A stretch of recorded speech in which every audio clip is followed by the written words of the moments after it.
Hello and welcome back to another episode of the Cart Podcast with me, Sim, where I talk about some of the greatest shows, dramas, singers and entertainers all the way from South Korea. I hope you're all having a good day and let's get straight into this episode. So the drama I'm going to talk about today is the most exciting drama I've watched in such a long time, and it is about Vincenzo, or in Korean, 빈센조. And this drama aired very recently from February to May 2021, and it consists of 20 episodes. So I originally thought this had 16 episodes, but the fact that there was 20 just made me love it even more because I was just so hooked onto every episode. And the genre of this drama. So the genre, I didn't really research this drama before I watched it. I just thought it was just going to be like a super serious thriller drama, but there was actually quite a lot of humour and there was a more dark comedy side to it as well, which is what I really liked about this drama. They also involved Italian into this drama as well, which made it so classy and elegant and made Vincenzo's character very classy and elegant as well. I watched a video on YouTube about how they filmed the scenes in Italy, but when I first watched the drama, I thought they were filmed in Italy, but they are actually all filmed in Korea, which is really, really good. And that's the drama I'm going to talk about today. So moving on to the cast and crew of this drama. This drama is written by Park Jae-bum, and he has written dramas such as The Fiery Priest, Good Manager, Blood, Good Doctor, and also he wrote Quiz from God, and I haven't really heard of this drama before, but it has seasons and I've added it to my to watch list because it looks quite interesting because it has different seasons. Vincenzo is directed by Kim Hee-won, and she has directed The Crowned Clown and much more dramas. In the cast we have firstly Song Joong-ki, and he plays our main character Vincenzo Casano, and he is a consigliere for Italian mafia. I never knew what the word consigliere meant until I watched this drama, but it's like the best friend, like most trusted friend of a group, or in this sense the Italian mafia family that he is with. He grew up in Italy after his mother left him at an orphanage when he was young in South Korea, and then he grew up with an Italian mafia family. And we can see a lot of Sung Ji-ki's dramas that he's played in, since he's very popular, such as Descendants of the Sun, Sung Kyung-kwan Scandal, The Sound of Your Heart, After Chronicles, basically loads. Next we have Jeon Yeobin, and oh my god, she is one of my favourite actresses, and the fact that she hasn't been in the acting scene too long is very different and strange, but she does such a good job of acting anyway. And in this drama she plays Hong Cha-young, and she is an actress that literally just blew my mind away. I saw her in the drama How to Be Melodramatic, and I was amazed by her acting in that drama, and I was amazed in her acting in this drama as well. I really liked her character because she was a bit of a sporadic character, and she was a lawyer which initially works at Woosung law firm, and obviously you tell straight away that she loves her money, but then after her father dies, due to an incident involved with Woosung law firm and also Babel Group, she takes up her father's place at the Jiporagi law firm at the Gumga Plaza. I learned recently as well that the father called the law... Actually, no, I didn't really learn recently. I sort of watched it in the drama, and I thought it was a really nice way to call a law firm, and that is, the father called the law firm Jiporagi because that means last straw, so he wanted to be his client's last straw. Next we have Ok Tae-hyun, and he plays Jang Jonu and also Jang Han-seok. So he is actually, like Ok Tae-hyun is a singer, and he debuted in the group 2PM, if you haven't heard of him. He has come in many dramas such as Dream High, Who Are You, Bring It On Ghost, Save Me, The Game Towards Zero. And he's coming in a new drama, The Tale of the Secret Royal Inspector as well. So he wasn't originally the character of Protection is originally a character an intern at Woosung Law Firm, but he's actually someone and someone who you wouldn't really expect. So yeah. Next we have Kim Yo-jin, and she plays Choi Myung-hee. And Kim Yo-jin is a legend in South Korean dramas and films. She comes in way too many. You probably have seen her in a drama you probably have seen her in a drama. So in this drama, she plays a former prosecutor who goes to join Woosung Law Firm as a senior partner. She also is the attorney to Bubble Group as well. And when I first saw her character, for some reason I thought she was going to be a good character, because I think every time I see her in a drama she's a good person, but no, she was evil and bad. So yeah, and she did a pretty good job of it as well. And finally we have Kwak Dong-yeon, and he plays Jang Han-so. So Kwak Dong-yeon comes in dramas such as Radio Romance, Gangnam Beauty, It's Okay to Not Be Okay, Come Back Mister, Love in the Moonlight. And Jang Han-so is the figurehead and the CEO of Bubble Group. He is the half-brother of Jang Jun-woo and appears quite cocky to begin with, but then he opens up and sort of mellows out, especially towards Vincenzo as well. There is a lot of other cast in this drama which are really, really cute. For example, the residents and business owners of Gumga Plaza, who are literally like a giant family. And there is also the head of the Woosung Law Firm, who becomes a bit scared of the Bubble Group and Choi Myung-hee's plots, and he sort of looks out for himself more so. So yeah, that's the cast. So now I'm going to talk a bit about the plot, and be prepared for spoilers if you haven't watched this drama, because I would suggest watching this drama first, because it is so good. It is a drama that made me feel so empty when I finished watching it. I was literally hooked onto the first episode as well. And yeah, I had to stop myself from binge watching this drama, because otherwise I would get no sleep. So in the plot of the story, is we first see our Vincenzo in Italy, and his adoptive father, Don Fabio, has passed away. He grew up to be an Italian lawyer, but also a consigliere, like I mentioned earlier, to the Cassano mafia family. But Don Fabio's biological son becomes the new head. I think his name is Paolo, and basically he tries to kill Vincenzo, but of course Vincenzo saw this coming and runs away to Seoul. He sets out to get out this gold that a Chinese rich guy, or like a Chinese tycoon, called Wang Shaolin, hid underneath a building called the Gumga Plaza in a secure basement.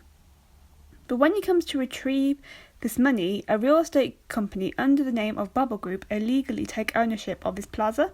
So Vincenzo Vincenzo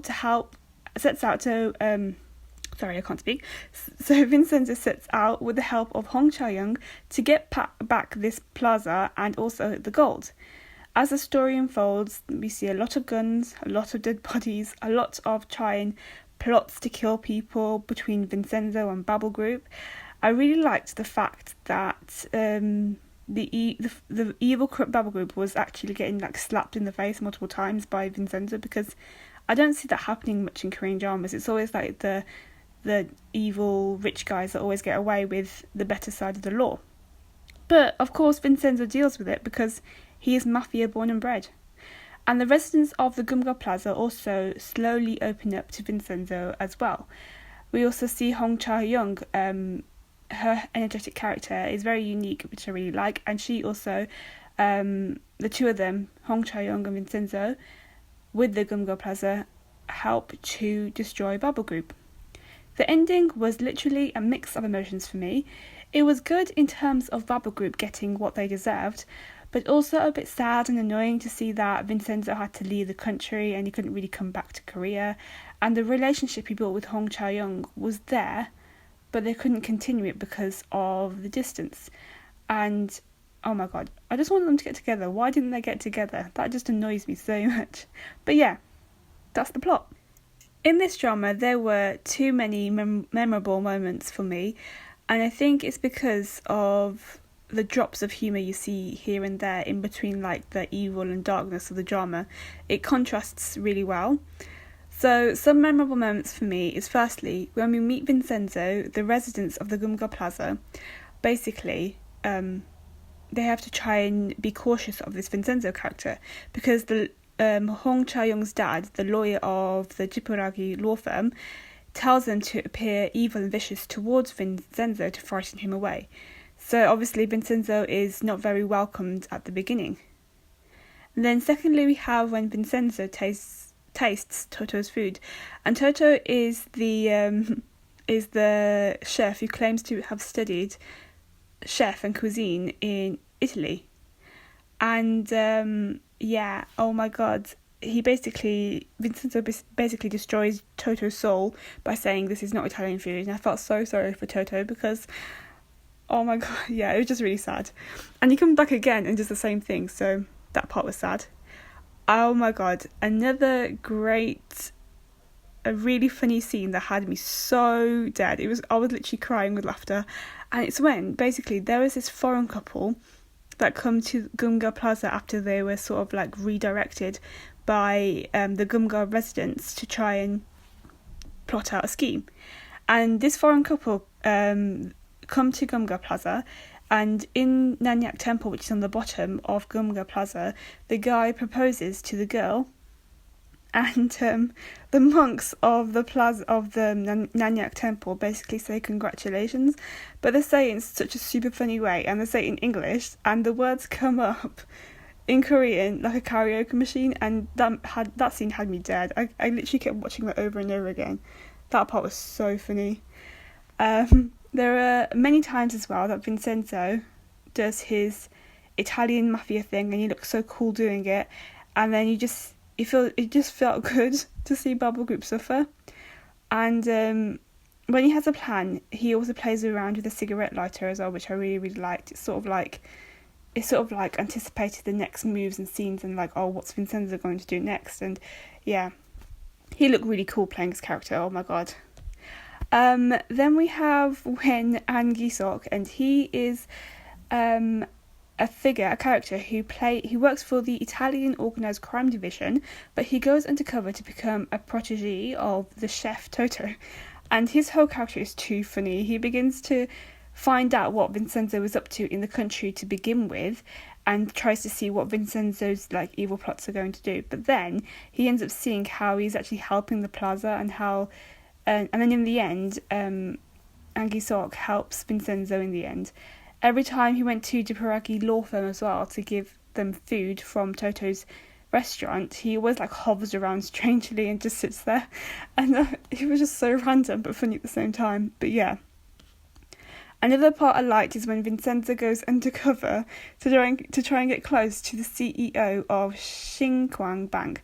And basically, he really, really, really didn't want to do this because the CEO is gay and Vincenzo isn't gay. So he had to try and act gay, and it was just really funny because the CEO of the bank was just really infatuated with Vincenzo, and Vincenzo had to keep up his character.